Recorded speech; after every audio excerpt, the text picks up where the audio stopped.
Oke, bagaimana sikap yang harus kita punya waktu kita berdoa, sikap dalam doa? Yang pertama, Bapak Ibu, Saudara bisa lihat dengan saya dalam Matius pasal yang ke-6, ayat yang ke-5, saya baca. Matius pasal 6, ayat yang ke-5. Dan apabila kamu berdoa, janganlah berdoa seperti orang munafik. Mereka suka mengucapkan doanya dengan berdiri dalam rumah-rumah ibadat dan pada tikungan-tikungan jalan raya, supaya mereka dilihat orang. Aku berkata kepadamu, sesungguhnya mereka sudah mendapat upahnya. Jadi begini, sikap yang pertama dalam doa, jadi waktu saudara dan saya berdoa, sikap apa yang kita harus punya gitu. Yang pertama Alkitab bilang, saudara dan saya jangan munafik gitu. Percayalah bahwa Bapak dengan siapa kita sedang ajak bicara adalah Bapak yang Maha Tahu. Kita nggak bisa tuh bermain lempar batu sembunyi tangan Pak Ibu dan berpikir bahwa Tuhan nggak tahu gitu apa yang ada di dalam dirinya kita. Percayalah, Alkitab bilang di dalam kegelapan paling gelap sekalipun Bapak tetap melihat itu sebagai terang. Jadi kan artinya nggak ada yang kita bisa tutup-tutupi atau sembunyikan di hadapan Allah, di hadapan Bapak. Makanya tadi saya sempat bilang bahwa berdoa proseuchomai itu artinya adalah membicarakan aja apa yang ada dalam dirinya kita, blak-blakan aja di hadapan Bapak, nggak usah main sembunyi-sembunyian gitu. Nah ini yang Alkitab bilang, kalau mau berdoa jangan munafik Pak Ibu. Kata munafik di ayat yang baru saja kita baca, Matius pasal 6 ayat 5, itu bahasa Yunani bilang hipokrites. Apakah munafik atau hipokrites? Munafik atau hipokrites itu artinya adalah begini Pak Ibu, seorang pemain sandiwara di atas panggung. Jangan main sandiwara. Kalau sudah berkaitan dengan bicara di hadapan Bapak, jangan main sandiwara Pak Ibu. Yang tadi saya bilang, blak-blakan aja gitu. Kalau memang kita buruk di dalam ya kasih tahu aja, saya pendosa Pak, saya punya salah banyak, saya penipu, saya jahat, saya melakukan pelanggaran A, B, C, D, and so. Jadi terbuka aja, nggak usah berupaya untuk sok baik di hadapan Bapak, padahal kita tahu betul deep down in our hearts, bahwa di dasar hati kita yang paling dalam bahwa kamu nggak sebaik yang kamu kira gitu. Jadi berhenti menjadi seorang pemain sandiwara di atas panggung. Itu munafik atau hipokrites Pak Ibu.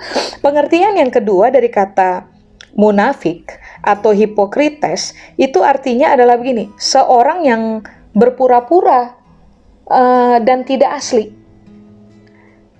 Ulang ya, seorang yang suka berpura-pura dan tidak asli. Lalu berikutnya, ini yang Alkitab bilang, munafik itu sama dengan memutuskan untuk berbicara atau bertindak pada pijakan yang salah. Jadi ini yang Alkitab bilang, kalau mau bicara dengan Bapak, bicara belak-belakan aja, nggak usah pura-pura, nggak usah berlaku tidak asli. Jadilah orang yang sangat genuine, yang sangat asli. Lalu begini, kalau mau bicara, putuskan untuk berbicara dan bertindak pada pijakan yang benar. Pijakan yang benar kan artinya begini, kita lagi bicara dengan Bapak yang tahu segala sesuatu, jadi blak-blakan aja gitu, nggak usah ditutup-tutupi, jelas ini yang harus kita pahami. Secara di ayat yang tadi kita baca, Matius pasal 6 ayat 5, bahwa ketika orang berdoa kepada Bapa dalam sikap yang munafik, Alkitab bilang sesungguhnya mereka sudah mendapat upahnya. Kalau saudara mau tahu upah dari orang munafik yang berdoa di hadapan Bapak, saudara bisa membacanya dalam Matius pasal 23 ayat 13 ke bawah tuh. Upah buat orang munafik satu aja Pak Ibu, celaka. Jadi, daripada kita berdoa sih, tapi ujung-ujungnya celaka karena kita munafik, lebih baik begini Pak, Ibu. Genuine aja, blak-blakan aja, menghampiri Bapak dalam posisi, emang saya salah kok. Emang saya berdosa kok. Emang saya banyak bikin pelanggaran kok. Tapi saya punya banyak hal dalam diri saya yang saya mau komunikasikan dengan Bapak. Saya mau membicarakannya. Saya punya keinginan, saya punya harapan, saya punya permohonan, saya punya kesadaran tentang diri sendiri bahwa saya berdosa. Nggak apa-apa, datang aja kepada Bapak dan jadilah asli. Jangan main pura-pura, jadilah tulus, bicarakan segala sesuatu apa adanya. Jangan bermain tutup-tutupan di hadapan Bapak. Sebab orang yang suka bermain drama gitu, supaya tampak suci di hadapan orang, tidak akan pernah tampak suci di hadapan Bapak. Selama permainan kita adalah kepura-puraan Pak Ibu. Makanya bagaimana kita harus bersikap waktu kita berdoa? Hentikan menjadi orang munafik Pak Ibu. Amin. Nah, sikap yang kedua, Saudara bisa lihat dengan saya di Matius pasal 6 ayat 7. Matius pasal 6 ayat 7, Alkitab bilang ini Pak Ibu. Lagi pula, dalam doamu itu, janganlah kamu bertele-tele seperti kebiasaan orang yang tidak mengenal Allah. Mereka menyangka bahwa karena banyaknya kata-kata, doanya akan dikabulkan. Jadi sikap yang kedua sederhana Pak Ibu, nggak usah bertele-tele, to the point aja. Yang tadi saya bilang, genuine aja, tulus aja, bicara aja blak-blakan dan apa adanya, nggak usah bertele-tele. Nah, kata bertele-tele di situ, kalau dalam bahasa Yunaninya menggunakan kata ini Pak Ibu, batologeo. Batologeo itu artinya adalah begini, nggak usah menguraikan omong kosong yang membosankan. Jadi Yesus lagi bilang kan, kalau bicara sama Bapak, nggak usah main omong kosong sudah. Karena omong kosong apapun yang kita bicarakan di hadapan Bapak dalam posisi munafik, bagi Bapak itu membosankan Pak Ibu. Amin. Oke. Kata tidak bertele-tele atau batologeo, arti yang kedua adalah begini, pengulangan yang sia-sia. Mengertilah bahwa tadi saya sudah bilang kepada Bapak dan Ibu bahwa bapaknya kita itu cerdas. Bapaknya kita itu sangat rasional. Dia sangat berpengalaman, dia sangat bijaksana. Jadi kalau mau bicara pada Bapak, bicara aja dan begini, nggak usah lakukan pengulangan yang sia-sia. Pengulangan yang sia-sia itu artinya begini, kita ulang lagi dan ulang lagi karena kita mengalami ketakutan bahwa Tuhan nggak punya kuasa, Tuhan nggak cukup jelas dengan penjelasannya kita. Ingat, yang sedang kita ajak bicara itu kuat dalam rasional, sangat objektif. Bicara aja dan setelah itu kasih tahu untuk diri sendiri bahwa dia paham yang saya bicarakan. Amin. Walaupun waktu kita membicarakannya, kita tahu betul kata-katanya kita terbatas kan Pak Ibu dalam doa-doanya kita secara pribadi. Jadi ingat ini baik, sikap yang kedua yang Bapak Ibu dan juga saya harus bangun saat kita berdoa adalah begini, nggak usah omong kosong lah. Gitu, karena buat Bapak semua omong kosong itu membosankan gitu. Nggak usah berupaya untuk kasih tahu kepada Bapak, Pak, puji Tuhan loh, saya nggak seperti orang itu gitu. Saya memberi perpuluhan, saya memberikan pemberian untuk Tuhan punya pekerjaan, saya terlibat dalam pelayanan, and so.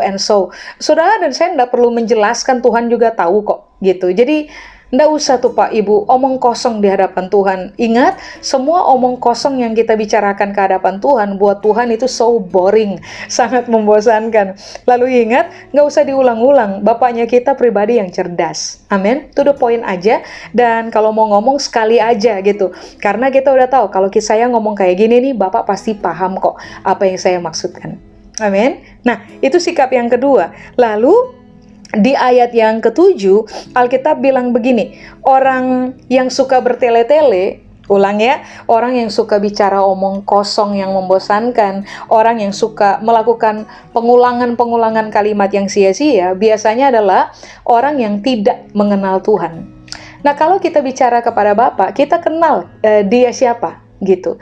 Makanya kita bicara apa adanya aja, to the point aja, dan please jangan omong kosong. Kata orang yang tidak mengenal Tuhan di situ, bahasa Yunani menggunakan kata ethnikos. Ethnikos itu artinya adalah begini, pagan, penyembah berhala, atau orang yang tidak mengenal Tuhan tuh orang asing yang tidak tahu siapa Bapak yang sedang diajak bicara. Penyembah berhala, berarti kan Alkitab bilang, semua penyembah berhala atau orang asing yang tidak punya hubungan dengan Bapak adalah orang-orang yang akan suka bicara omong kosong. Makanya kalau kita mencermati diri sendiri, lalu kita menemukan bahwa ini omong kosong apa sih yang lagi dibicarakan di hadapan Allah, kita tahu bahwa ya ampun, kalau saya banyak bicara omong kosong berarti saya adalah orang asing gitu. Saya adalah penyembah berhala yang tidak memiliki pengenalan yang benar akan Tuhan. Makanya coba saudara perhatikan waktu Elia berhadapan dengan para penyembah berhala. Elia cuma cukup ngomong kalimat yang dia tahu Bapak paham gitu. Sedangkan para penyembah berhala itu harus menoreh tubuh mereka sampai berdarah-darah, ngoceh dari A sampai Z gitu, dalam upaya supaya berhala yang mereka sembah mengerjakan seperti yang mereka mau.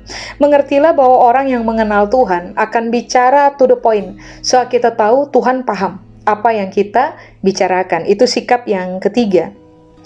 Lalu yang berikutnya, coba saudara lihat dengan saya di Matius pasal 6 ayat 11. Di ayat 11 Alkitab bilang begini, berikanlah kami pada hari ini makanan kami yang secukupnya. Jadi waktu saudara dan saya berdoa atau berbicara kepada Bapaknya kita yang kita kenal, jadi mari saya jelaskan pemahaman ini bahwa doa sebenarnya adalah hubungan.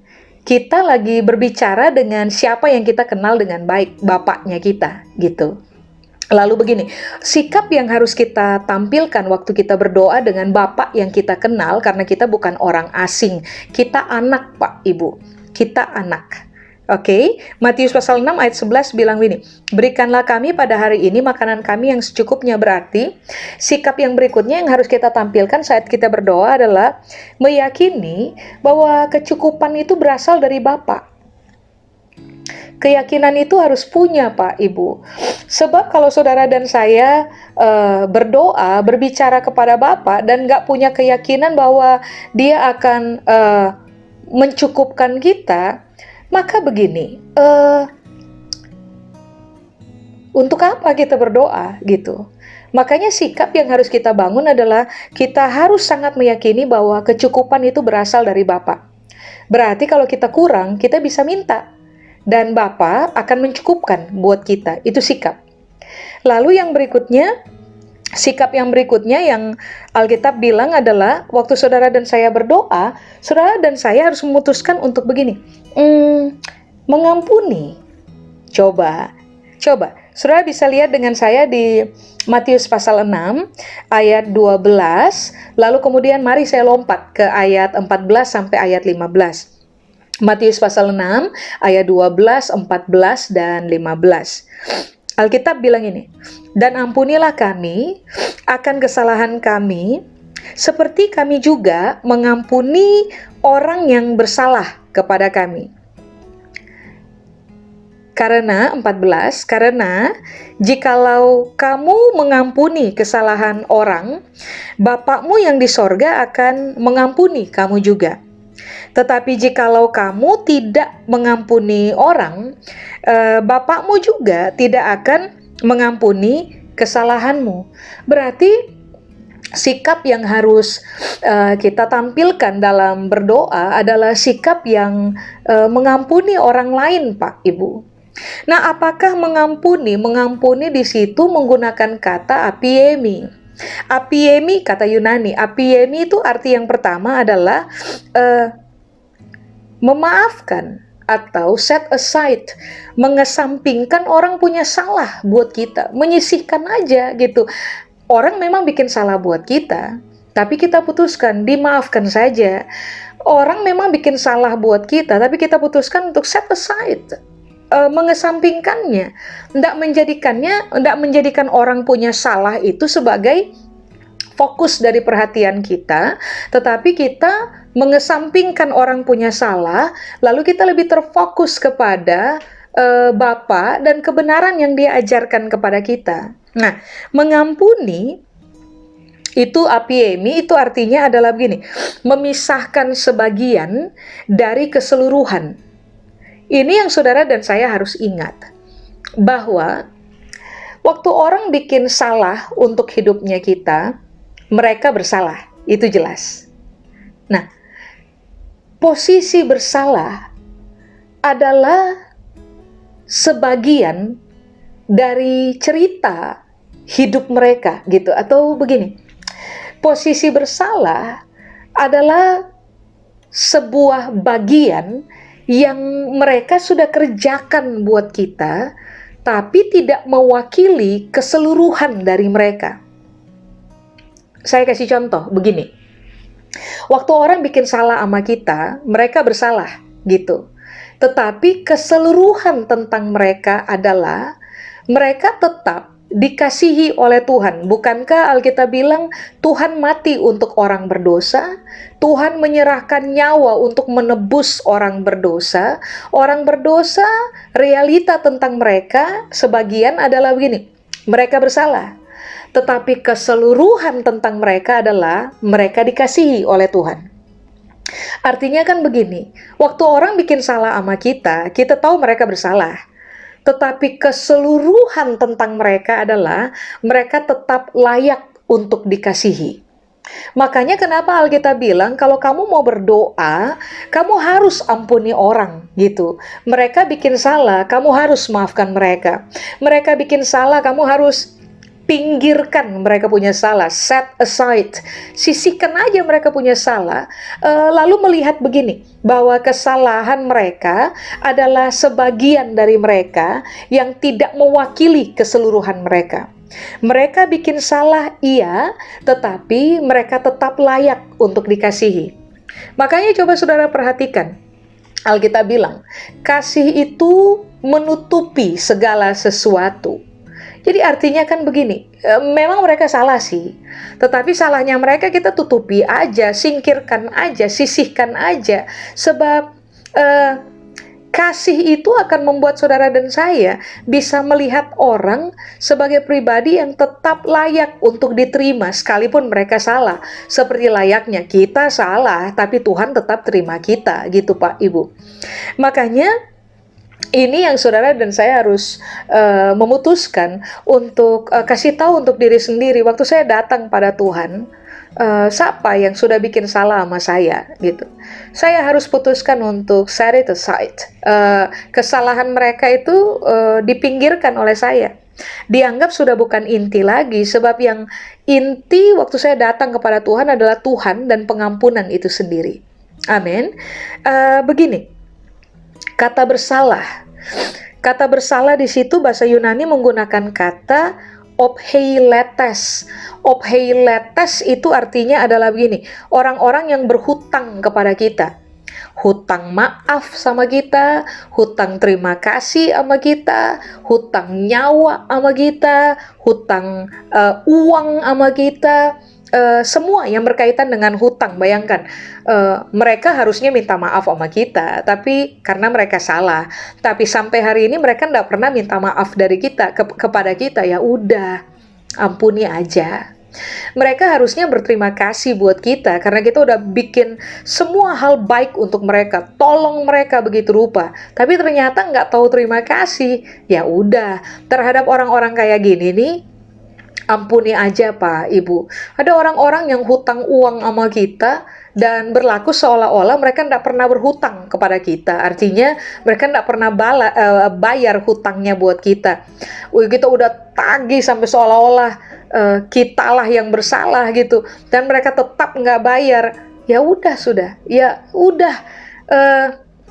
Ampuni aja. Lalu begini, orang-orang yang kita udah tolong berkali-kali, selamatkan berkali-kali dalam kasus kehidupan, dan ternyata begini, nggak balas budi, istilahnya begitu Pak Ibu. Nah yang model-model kayak gitu tuh Pak Ibu, Alkitab bilang, ampuni saja sudah. Daripada kita punya hati rusak dan pikirannya kita rusak, lalu pengaruhi kita punya kesehatan, ini yang Alkitab dan pengaruhi kita punya hubungan dengan Bapa, ini yang Alkitab bilang, sudah, sikap yang kayak gini yang saudara dan saya harus putuskan untuk bangun. Waktu kita berdoa, ampuni saja. Bersalah atau opheiletes, pengertian yang kedua adalah orang-orang yang langgar ikatan, langgar janji dari kita, langgar covenant atau ikat janji dari kita, langgar perkataan yang mereka telah ucapkan kepada kita, langgar semua hal, langgar apa saja yang berkaitan dengan ikat janji dalam kehidupan Bapak Ibu. Waktu saudara dan saya berani datang kepada Bapak dan berdoa, putuskan untuk begini, ampuni sudah. Amin. Lalu apakah bersalah opheiletes? Opheiletes itu artinya adalah begini, orang-orang yang belum menebus kesalahan yang mereka buat dalam hidupnya kita, atau luka yang mereka buat dalam hidupnya kita. Yang tadi saya bilang, gak pernah minta maaf. Udah ngelukai, udah salah, udah ngelukai, tapi gak pernah minta maaf sama kita. Nah kita bilang, ampuni saja. Supaya waktu kita datang kepada Bapa, sikapnya kita benar. Kita sudah ada pada posisi ngampuni orang Pak Ibu. Amin. Lalu yang terakhir, Matius pasal 6 ayat 13. Alkitab bilang begini, dan janganlah membawa kami ke dalam pencobaan, tetapi lepaskanlah kami daripada yang jahat. Karena Engkaulah yang mempunyai kerajaan dan kuasa dan kemuliaan sampai selama-lamanya. Amin. Jadi sikap yang Yesus ajar waktu kita berdoa kepada Bapa adalah begini, bersetujulah untuk menjauhi kejahatan. Saudara dan saya nggak bisa tuh menghampiri Bapa dan tetap memposisikan diri sebagai orang yang dengan sadar dan sengaja tetap hidup dan melakukan kejahatan. Makanya waktu dia ajar murid-muridnya berdoa, dia lagi ajar mereka untuk begini, mari bersetuju untuk menjauhi kejahatan. Kenapa saya menggunakan kata bersetuju Pak Ibu? Sebab ini yang Alkitab bilang, jangan bawa kami ke dalam pencobaan. Berarti Tuhan punya kuasa dan kekuatan. Lalu begini, tetapi lepaskanlah kami daripada apa yang jahat. Tuhan punya kuasa, Tuhan punya kekuatan untuk memberitahukan kepada kita mana yang benar dan mana yang salah, mana yang baik dan mana yang jahat. Tapi bagian kita adalah bersetuju dengan Tuhan punya tuntunan melalui firman-Nya tentang apa itu yang jahat, lalu putuskan untuk begini, dijauhi. Jangan setelah dikasih tahu oleh Tuhan, ini jahat, ini kejahatan, jangan mainkan, dan kita tetap mainkan.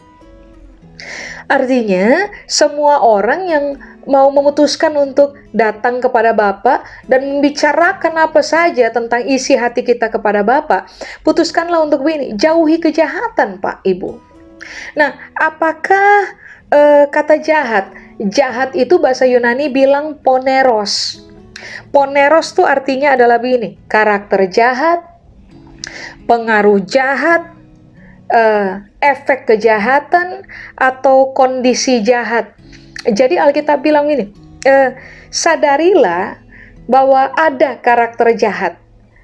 Waktu saudara dan saya datang kepada Tuhan, nah putuskanlah untuk begini, jauhkan diri dari karakter jahat, teliti ulang, karakter jahat dalam diri saya masih apa coba. Nah yang kayak gitu tuh selesaikan Pak Ibu, sesuai dengan apa yang firman Tuhan ajar buat kita.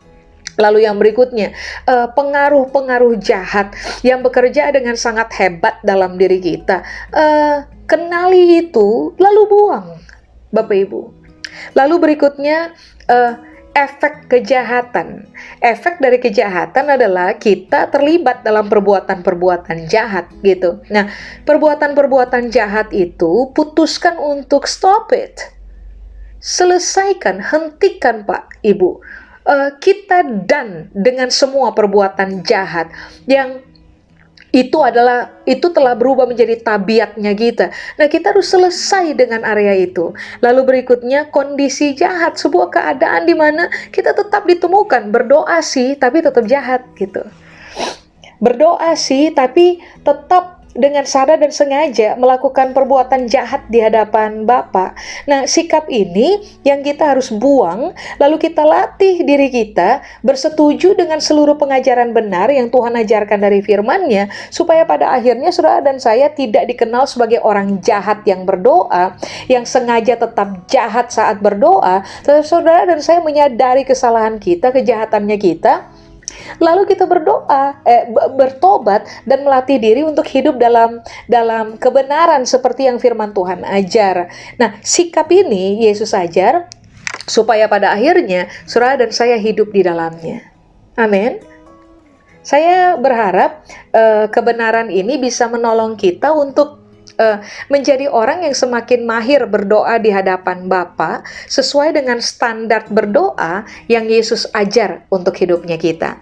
Mari berlatih terus Bapak Ibu, sebab semua orang yang terfokus untuk melatih diri sendiri memenuhi standar seperti yang Tuhan ajarkan akan menjadi orang-orang yang ahli dalam kehidupan benar, sebab Bapa akan menolong kita, Roh Tuhan akan menolong kita, supaya pada akhirnya saudara dan saya lebih teruji sebagai orang benar di hadapan Tuhan dan di hadapan sesama manusia.